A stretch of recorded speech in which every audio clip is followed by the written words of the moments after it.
Good morning students. आशा करता हूँ कि सब ठीक हो गए और मेरे से पढ़ रहे होंगे।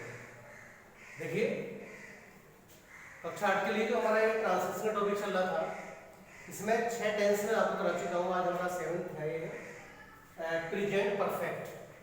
आज हमें ये लेके चलना है, समझना कि इसके वाक्य किस प्रकार से बनेंगे, क्या इसके आइडेंटिफिकेशन होगी, किस प्रकार से इस वाक्य को हम आइडेंटिफाई कर सकते हैं और इसकी हेल्पिंग वर्ब क्या होगी, हेल्पिंग वर्ब यदि इसकी ये है तो ये कहाँ पर कैसे यूज करनी है, ये सारी चीजें आज हमें सीखते हुए चलनी है बेटा। देखिए आप तो सबसे पहले तो पहचान देखिए। देखिए पहचान जो हमारी जरूरी है सेंटेंस में, यदि बाद में चुका है, चुकी है, चुके हैं, ध्यान रखेंगे है शब्द आना जरूरी है, या लिया है, दिया है, किया है। यदि है हटा देंगे तो फिर ये हमारा पास्ट तक हो जाएगा। तो प्रेजेंट में यही पहचान है तो उसके साथ है शब्द होगा। पास्ट में यदि था नहीं है तो भी पास्ट ही माना जाएगा और था है तो पास्ट होता ही होता है। दूसरी एक आइडेंटिफिकेशन हम ये भी कर सकते हैं कि अगर इस तरह के शब्द नहीं आ रहे, सेंस निकल रही है कि प्रेजेंट माने वर्तमान और परफेक्ट माने पूरा होना, यानी कि प्रेजेंट में किसी कार्य को पूरा होना दर्शाया जाता है कि उसी समय में वो कार्य पूरा हो चुका होता है।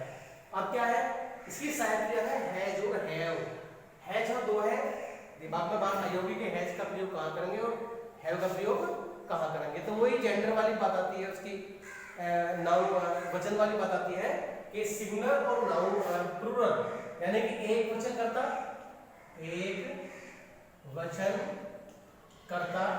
और बहुवचन करता, ये दो नंबर होते हैं हमारे इंग्लिश ग्रामर में, एक वचन और बहुवचन। यानी एक है तो एक है और एक से ज्यादा है तो फिर बहुवचन करता है।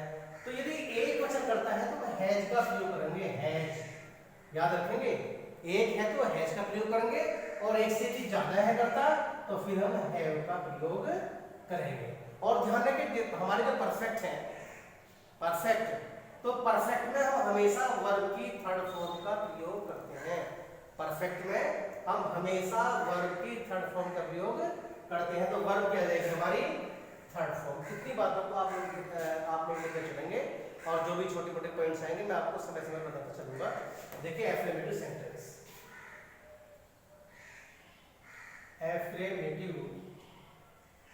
सेंटेंस,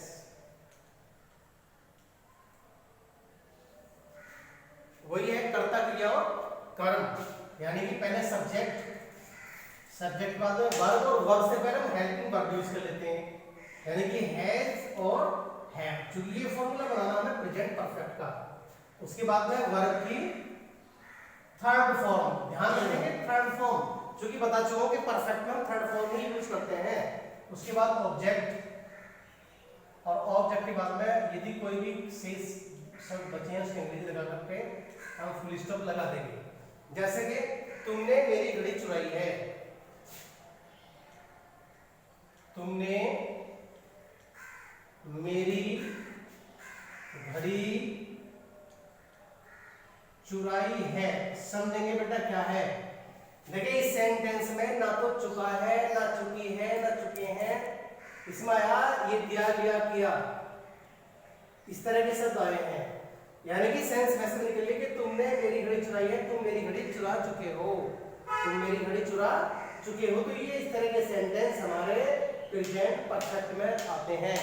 यदि इसमें से हम है खत्म कर देंगे, तुमने मेरी घड़ी चुराई, तो ये हमारा पास्ट टेंस हो जाएगा। फिर ये थोड़ा डिफरेंट होता है। अब इसको हम इंग्लिश में ट्रांसलेट करेंगे तो वही तरीका है। पहले सब्जेक्ट हमारा यू आ गया, क्योंकि यू बहुवचन करता माना जाता है, तो यू हैव के साथ हम हैव का प्रयोग करेंगे। और अब वर्ब की फर्स्ट फॉर्म चुराने के लिए आता है स्टील की थर्ड फॉर्म स्टोलन हम यूज करेंगे। तो यू हैव स्टोलन किसकी, मेरी घड़ी, यानी ये ऑब्जेक्ट हमारा वॉच घड़ी आ गया और इससे पहले इसका जो दिया गया हमें अपने के लिए माई वॉच, WATCH। तो सेंटेंस बन गया you have stolen my watch, तुमने मेरी घड़ी चुराई है, तुमने मेरी घड़ी चुराई है। इस प्रकार से आप इस सेंटेंस को ट्रांसलेट करेंगे। आगे चलते हैं नेगेटिव सेंटेंस।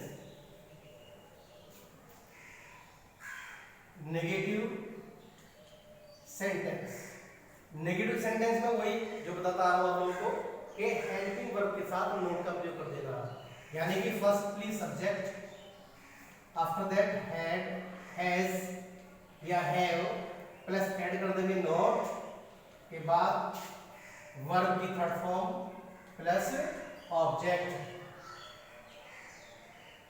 इसके बाद क्वेश्चन मार्क। कोई भी सेंटेंस ले सकता है।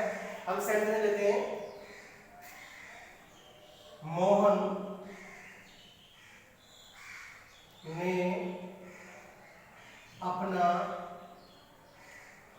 गृह कार्य नहीं किया है, नहीं किया है। वर्तमान में हम बात कर रहे हैं कि मोहन ने अपना गृह कार्य नहीं किया है, तो प्रेजेंट परफेक्ट है और इसमें नहीं रहेगा, नोट आ गया। तो इसे इंग्लिश में ट्रांसलेट करेंगे, हमें करना कुछ नहीं, केवल हेल्पिंग वर्ब के साथ नोट का ऐड कर देना है। तो करता हमारा मोहन है, MOHAN, एक क्वेश्चन करता है हैज नॉट है। अब है कार्य करने के लिए डू, डू की थर्ड फॉर्म डन, तो Mohan has not done his work, अपना होमवर्क, हिज होमवर्क। यहां होमवर्क इसे लिखेंगे चूंकि गृह कार्य है, यदि अपना कार्य होता तो फिर हम हिज वर्क कर देते। इस प्रकार से नेगेटिव सेंटेंस ट्रांसलेट करेंगे। आगे चलते हैं, इंटरोगेटिव सेंटेंस। इंटरोगेटिव सेंटेंस क्या होगा इसमें? वही जो बता चुका हूं कि हैज और हैव हम स्लो में निकाल के लेंगे। फर्स्टली हैज, सेकंड हैव, उसके बाद में सब्जेक्ट, सब्जेक्ट के बाद में वर्ब की थर्ड फॉर्म, वर्ब की थर्ड फॉर्म के बाद में ऑब्जेक्ट। यहां थोड़ा ध्यान देंगे, यहां पुलिस में आकर क्वेश्चन मार्क लगाना होता है। क्वेश्चन मार्क ये भी एक बहुत बड़ी मिस्टेक होती है, इसे हम ग्राइंडर कहेंगे, महान मिस्टेक। तो इसका बिल्कुल ध्यान रखेंगे। क्या क्या चपरासी घंटी बजा चुका है, बजा चुका है। एक क्वेश्चन पूछा जा रहा, क्या जहां क्वेश्चन पूछा जा रहा हो शुरू में क्या दे रखा हो तो वहां साइन क्रिया का प्रयोग बाद में स्टार्टिंग में करते हैं। तो चपरासी एक वचन करता है has the peon, has the peon, has the peon. अब है घंटी बजाने को रिंग बोलते हैं, इसकी थर्ड फॉर्म रंग आ जाएगी, हैज द पियोन रंग द बेल। इस प्रकार से हमारा ये इंटरोगेटिव सेंटेंस ट्रांसलेट हो जाएगा। बहुत आसान तरीका बेटा, अगर थोड़ा मैंने ध्यान करेंगे आप लोग और घर बैठ करके टाइम दोगे पढ़ने के लिए, पढ़ोगे तो। और यदि वैसे ही बैठ के वीडियो देख रहे हैं और नहीं समझ रहे ना कुछ करें तो उसमें देखिए कुछ भी नहीं कर सकता। ये तो जरूरी है कि आप लोग मेहनत से पढ़ें और खुद इच्छा तुम लोगों की होनी चाहिए पढ़ने की। ऐसा नहीं कि तुम्हें बहुत मार पीट के बिठाएंगे जब बैठ के पढ़ो। तो इस बात का तो ध्यान देना, इंटरेस्ट पैदा करो पढ़ने में। आगे चलते हैं, क्या double interrogative sentence, double interrogative sentence. तो जो बच्चे लगातार इस वीडियो को देख रहे हैं और समझ रहे हैं, जितनी वीडियो मैं आप लोगों को दे रहा हूँ ये ट्रांसलेशन की, तो ये मैं कह सकता हूँ कि अब तक चूंकि कंटिन्यू वही सिस्टम चलता रहा हमारा, केवल ये तीन चीज चेंज है हमारी, पहचान, सहक्रिया, मुख्य क्रिया। तो मैं कह सकता हूँ कि उन बच्चों पे पूरी तरह से ये आ गया होगा और आई होप दैट कि भविष्य में भूलेंगे भी नहीं चीज को, यदि वो मेहनत से पढ़ रहे हैं तो बात चलिए इंटरोगेटिव सेंटेंस। तो मैं वही बात कह रहा हूँ कि इसके अकॉर्डिंग जो बच्चे पढ़ रहे हैं लगातार देख रहे हैं वीडियो को, तो वो समझ जाएंगे कि डबल इंटरोगेटिव सेंटेंस में हम क्या करेंगे कि जो भी क्वेश्चन वर्ड हमारे सामने आया हुआ है हम उसकी इंग्लिश लिख देंगे, यानी कि क्वेश्चन वर्ड आ जाएगा, उसके बाद हेल्पिंग वर्ब हैज या हैव के रूप में आ जाएगा, उसके बाद सब्जेक्ट और सब्जेक्ट के बाद में वर्ब की थर्ड फॉर्म और वर्ब की थर्ड फॉर्म के बाद में ऑब्जेक्ट लगा करके जो भी क्वेश्चन मार्क को हम लगा देंगे। जैसे तुम या वे नदी पर कब गए हैं, कब गए हैं। ये बहुत छोटा सेंटेंस है, वे नदी पर कब गए हैं, वे नदी पर कब गए हैं। तो समझिएगा इसमें कब हमारा क्वेश्चन वर्ड आ गया ये आगे का।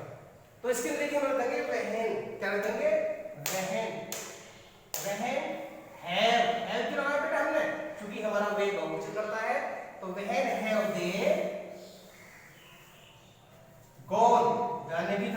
On the river, on the river, RIVER।